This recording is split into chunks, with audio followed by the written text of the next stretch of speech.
최혜병 사망과 관련된 해병대의 수사를 두고 사건 초기에는 해병대 수사본부에 수사권이 없다는 주장이 있었습니다. 최근에는 다들 공수처, 경찰, 그리고 앞으로 받을 특검 수사를 대비해서 변호사들의 자문을 받았는지 이에 대한 억지 주장은 좀 잠잠해진 추세인데요. 아직까지도 해병대 수사본부에 수사권이 없다고 잘못 파악하고 계신 분들이 있을 수 있어서 제가 법령을 기반으로 설명해드리겠습니다. 과거에 군 의문사가 참 많았죠. 군대에서 억울하게 죽어서 군대에서 수사하고 군대에서 재판을 하다 보니 은폐, 꼬리 자르기가 빈번했습니다. 이 때문에 군사법원법을 개정하여 성범죄, 사망사건의 원인 범죄에 대해서는 재판권을 민간법원에 두도록 개정하였습니다.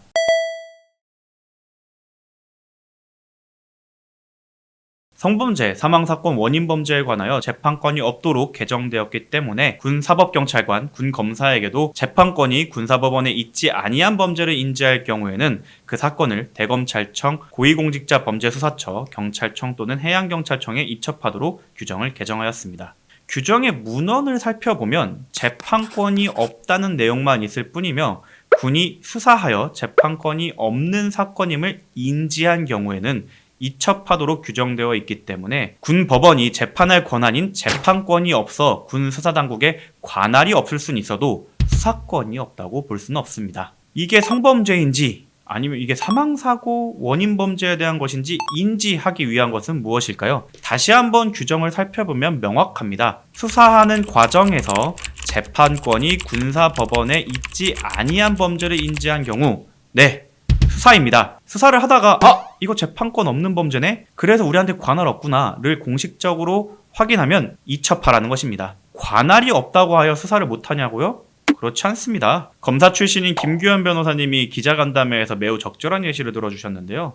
민간경찰에 군인에 대한 수사 관할이 없지만 군인이 음주운전을 하는 것을 목격하면 당연히 일반 경찰이 수사하여 군사경찰에 이첩합니다. 이를 민간경찰이 월권하였다고 아무도 생각하지 않듯 군사경찰이 관할이 없는 사건을 수사하여 이첩하는 것은 당연하고 적법한 행위입니다. 법리적으로 명백히 적법한 수사와 이첩을 조사 또는 수사권 없는 수사로 폄하하려는 이유는 무엇일까요? 결국 적법한 수사와 이첩을 위법한 목적과 방식으로 방해, 보류, 회수하였기 때문입니다. 1억에서는 이첩받은 수사기관에 예단을 생기지 않도록 피의자, 죄명, 혐의 사실을 모두 빼고 이첩하는 것이 적절하기 때문에 이첩을 보류했다는 주장을 하기도 합니다. 특히 유재훈 국방부 법무관리관께서 이런 주장을 하셨는데요. 관련 규정을 한번 살펴보시죠. 법원이 재판권을 가지는 군인 등의 범죄에 대한 수사 절차 등에 관한 규정, 그리고 그 하위 규정인 훈령이 있습니다. 유재훈 법무관리관은 위 훈령에 있는 인지통보서를 법정에서 본인이 직접 만든 양식이라고 자인한 바 있습니다. 그 양식만 보더라도 피의자, 죄명,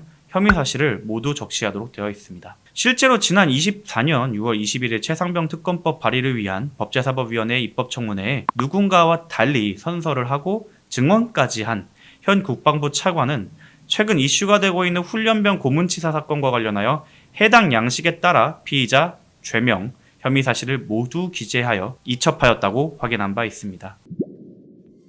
정리하자면 최혜병 사건과 관련하여 해병대 수사본부가 한 것은 법령 해석상 명백히 수사입니다. 그러니까 조사본부가 아니라 수사본부였겠죠. 그리고 피의자, 죄명, 혐의 사실을 빼고 이첩하기 위해 이첩을 보류하라는 것은 법원이 재판권을 가지는 군인 등의 범죄에 대한 수사 절차 등에 관한 훈령에 위반하는 지시로서 위법한 지시로 보아야 합니다. 지금까지 법무법인 1로의 정구승 변호사였습니다. 감사합니다.